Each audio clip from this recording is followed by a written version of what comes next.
Hello and welcome back to Bond Score. I am Anju, your fin friend and a credit expert.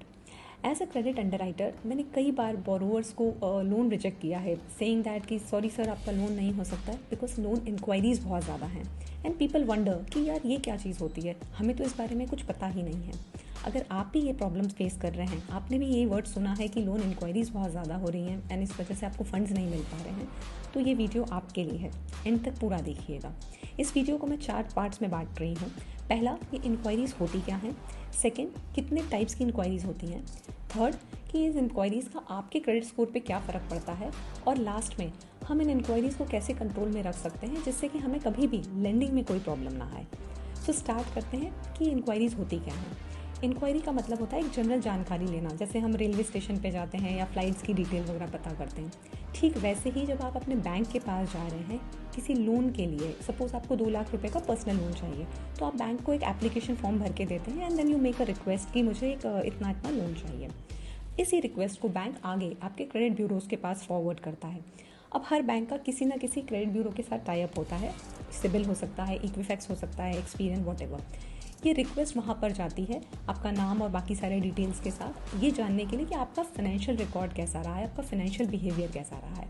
ये report जो generate होने का process होता है इसे इंक्वायरी कहते हैं. ये बैंक्स जनरेट करवाते हैं थ्रू क्रेडिट ब्यूरोज. अब इंक्वायरीज जो होती है ना, वो 2 टाइप्स की होती हैं. एक होती है हार्ड इंक्वायरी और दूसरी होती है soft inquiry.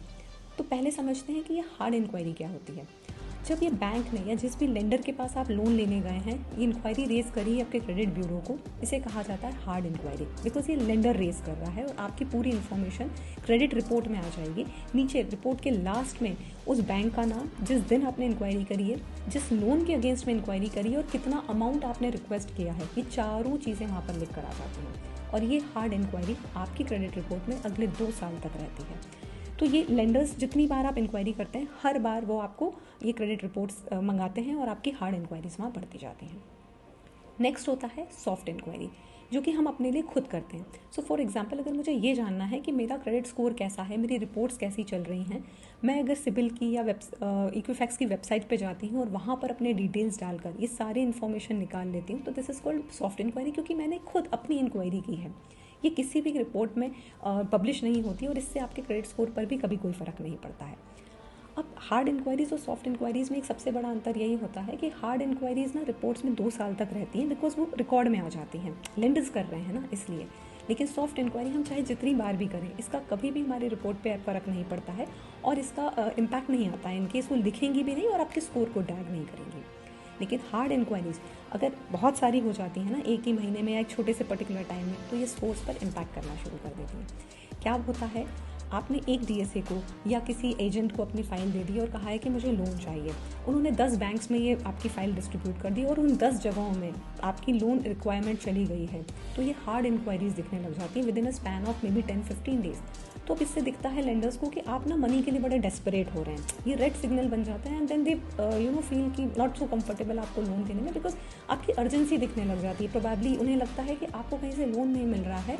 I mean like reason कुछ भी हो सकता है, बट ये एक सिग्नल वैसा चला जाता है. इसलिए हार्ड इंक्वायरीज़ जो है ना, ये हमेशा से बड़ा अलर्ट होके होना चाहिए and you have to be very careful कि आपकी जो भी फाइल्स हैं वो आप पूरा रिसर्च करने के बाद ही उस बैंक में अप्लाई कीजिए जहाँ पर आपको लोन चाहिए. एक बार में, एक मंथ में आई वुड से कि 2 से ज़्यादा आपकी इंक्वायरीज नहीं होना चाहिए. Because most of the companies, जितने भी बैंक्स हैं या लैंडिंग इंस्टीट्यूशंस हैं, वो ये ध्यान देते हैं कि इंक्वायरीज कितनी हो रही है, चाहे वो क्रेडिट कार्ड हो, ऑटो लोन हो, हाउसिंग लोन हो, whatever. If you are like desperate ना, तो ये आपका लोन रिजेक्शन का बहुत बड़ा कारण बन सकता है. इररिस्पेक्टिव आपके ये लोन्स बाकी के कैसे चल रहे हैं, आपके बाकी सारे स्कोर्स अच्छे होंगे, लेकिन नंबर ऑफ़ इंक्वायरीज पर भी एक बड़ा कैप होता है, स्पेशली जब हम मॉर्गेज लोन्स या हाउसिंग लोन्स की बात कर रहे होते हैं. अब इससे हम कैसे संभाल सकते हैं.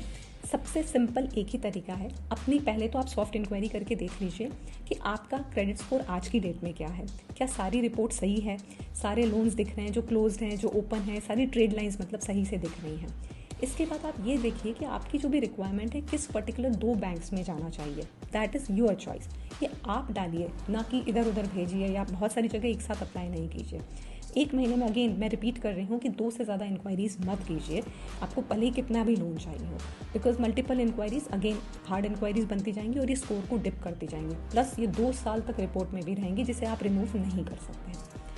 सो आई गेस अब आपको हार्ड इंक्वायरीज़ और सॉफ्ट इंक्वायरीज़ के बारे में बहुत सारी जानकारी मिल गई होगी, और नेक्स्ट टाइम आप जब भी अपनी क्रेडिट रिपोर्ट देखेंगे ये वर्ड आपको एकदम से एलियन वर्ड नहीं लगेगा, एंड यू आर प्रिपेयर्ड कि हमें किस तरीके से अपनी इंक्वायरीज़ को मैनेज करना है। एंड अगर आपको ये वीडियो पसंद आया है तो अपने फ्रेंड्स के साथ ज़रूर शेयर कीजिएगा, उनका भी भला हो जाएगा।